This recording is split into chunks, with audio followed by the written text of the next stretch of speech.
আসসালামু আলাইকুম। ফুটবল রিপোর্টে স্বাগতম। এশিয়া কাপ ২০২৭-এ অংশগ্রহণ করার সুযোগ বাংলাদেশের কাছেও ছিল। এখন বলতে পারেন সুযোগ কিভাবে ছিল? এই যে বাংলাদেশ ২০২৬ বিশ্বকাপের কোয়ালিফাই ম্যাচ খেলছিল। ওই কোয়ালিফাই রাউন্ডের ৩য় রাউন্ড যদি বাংলাদেশ পার করত, তাহলে বাংলাদেশ সরাসরি ২০২৭ সালের এশিয়া কাপ খেলতে পারত। বাট বাংলাদেশ ওই সুযোগ মিস করছে। যার কারণে বাংলাদেশকে এখন কোয়ালিফাই ম্যাচ খেলতে হবে। কোয়ালিফাই ম্যাচের জন্য অলরেডি ড্র হয়ে গেছে। এখানে টোটাল ২৪টা টিম কোয়ালিফাই ম্যাচ খেলবে, যাদেরকে ৪টা করে টিম করে ৬টা গ্রুপে ভাগ করে দিছে। বাংলাদেশ গ্রুপ সিতে আছে। বাংলাদেশের প্রতিপক্ষ এখানে ইন্ডিয়া, সিঙ্গাপুর, হংকং। এই ৩ টিমের মধ্যে বাংলাদেশ ফিফা র্যাঙ্কিং এ অনেক বেশি পিছিয়ে আছে। ফিফা র্যাঙ্কিং এ বাংলাদেশের অবস্থান ১৮৫, সিঙ্গাপুরের ১৬১, হংকং এর ১৫৬ আর ইন্ডিয়ার ১২৭।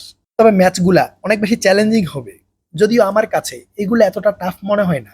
ইফ বাংলাদেশ স্ট্রাগল করে, বাংলাদেশ পারবে ভাই।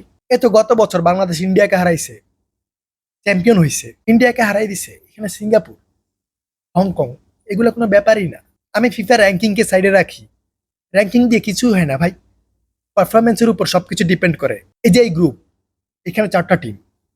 এই 4 টিম থেকে শুধুমাত্র একটা টিম কোয়ালিফাই করবে। প্রত্যেকটা টিম এখানে হোম অ্যাওয়ে ম্যাচ খেলবে।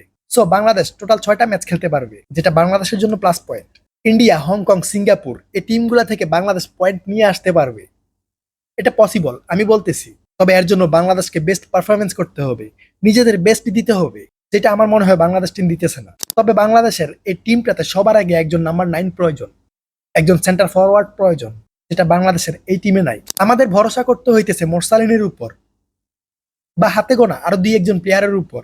বাট আমাদের কাছে স্ট্রাইকার নাই। এত বড় একটা টিম, এই টিম বড় কোনো ম্যাচ খেলার আগে অবশ্যই একজন স্ট্রাইকার নিয়ে আসুক, একজন সেন্টার ফরওয়ার্ড অনেক প্রয়োজন। এরপর বাংলাদেশের ডিফেন্সে অনেক বড় প্রবলেম। আমি কয়েকটা ম্যাচে লক্ষ্য করছি, বাংলাদেশের এই টিমের প্লেয়ারদের ফিটনেস অনেক উইক। এরা হাফ টাইমের আগে মাঠে শুয়ে পড়ে ভাই। এদের এনার্জি লেভেল অনেক কম। আমি ছোট করে যদি বলি, বাংলাদেশের এই টিমটা আমার মনে হয় না গোছায় খেলতে পারতেছে।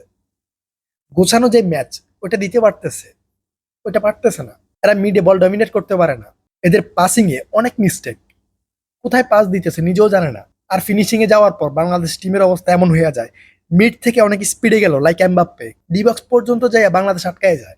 এরপর তাদের কি হয় আমি বুঝি না। আমার মনে হচ্ছে এই টিমটাকে মডিফাই করার প্রয়োজন আছে। হাবিয়ার ক্যাভেরার হাতে অনেক টাইম আছে এই টিমটাকে গোছানো। এশিয়া কাপের কোয়ালিফাই ম্যাচ আগামী বছরের মার্চে।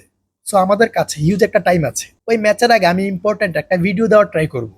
সরি টু সে, বাংলাদেশের এই টিম নিয়ে আমরা কোনো ইনফরমেশন পাইতেছি না। ইভেন অনেক ঘাটাঘাটি করার পরেও একজন প্লেয়ারের ইনফরমেশন বের করতে পারতেছি না। একটা প্লেয়ারের রেকর্ড, তার ক্যারিয়ার, কোনো কিছুই কিন্তু আমরা জানতে পারতেছি না। কোনো রেকর্ড আমরা অনলাইনে পাই না।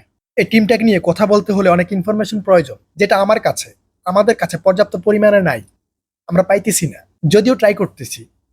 যদি পাই তাহলে অবশ্যই এই টিম নিয়ে কথা বলবো। বাট ইনফরমেশন ছাড়া ভিডিও মেক করা পসিবল না ভাই।